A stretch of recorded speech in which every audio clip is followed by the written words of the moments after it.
স্বাগতম আপনাদের আজকের ভিডিওতে। আশা করি আপনারা সবাই ভালো আছেন এবং সুস্থ আছেন। আজকের ভিডিওতে আমি আলোচনা করব মুদ্রাস্ফীতি নিয়ে। আপনারা জানেন, কিছুদিন আগে আমাদের দেশের বাজেট পেশ করা হলো।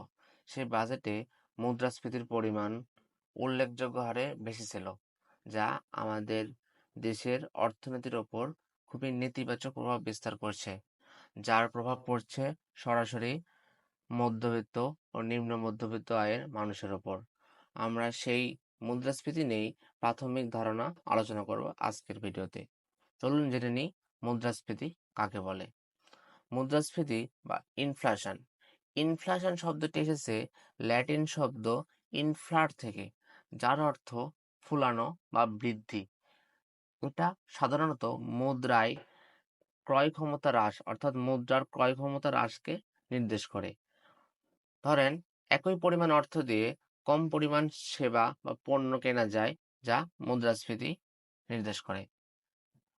আপনি একটা কলম 1 বছর আগে কিনছেন 10 টাকা করে, সেই একই পরিমাণ কলম আপনি এই বছর এসে কিনলেন 12 টাকা করে, অর্থাৎ আপনার এখানে 2 টাকা অতিরিক্ত লাগলো।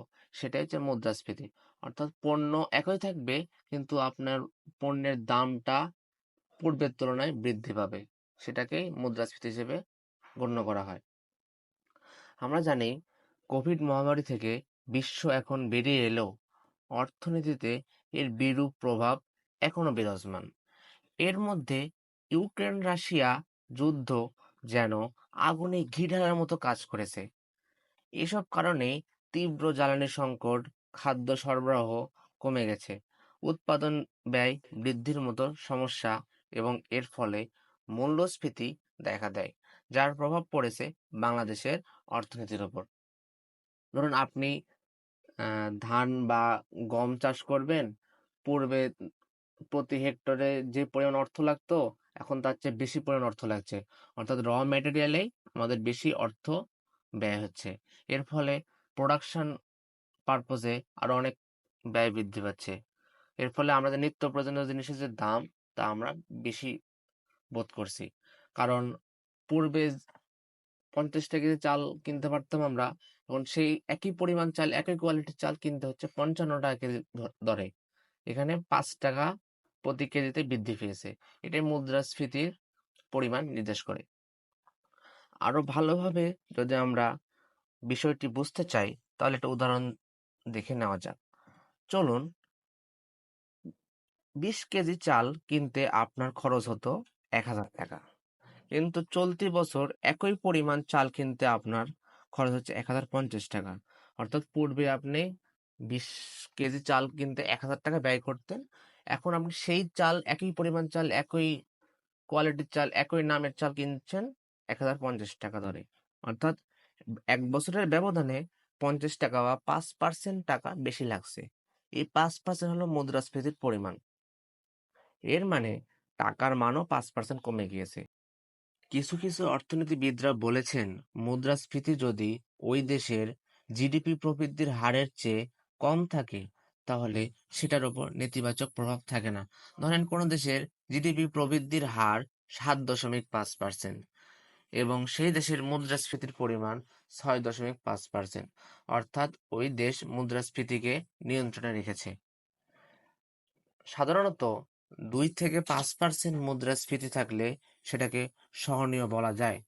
কারণ যখন কোনো দ্রব্যমূল্যের দাম বাড়বে, সাথে সাথে যদি মানুষের ইনকাম, বেতন, ভাতাও বৃদ্ধি পায়, সেই ক্ষেত্রে 2 থেকে 5% মুদ্রাস্ফীতি সহনীয় বলা হচ্ছে। কিন্তু 7 থেকে 10% হলে মধ্যবিত্ত ও নিম্ন মধ্যবিত্ত আয়ের মানুষের জন্য সেটা কষ্টকর হয়ে দাঁড়ায়।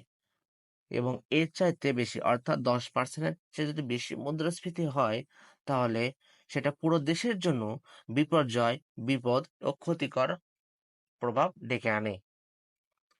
তবে এই মুদ্রাস্ফীতিটা নির্ভর করে সেই দেশের অর্থনৈতিক সক্ষমতার উপর, যা মুদ্রাস্ফীতিকে প্রত্যক্ষ পরোক্ষভাবে নিয়ন্ত্রণ করতে সক্ষমতা রাখে।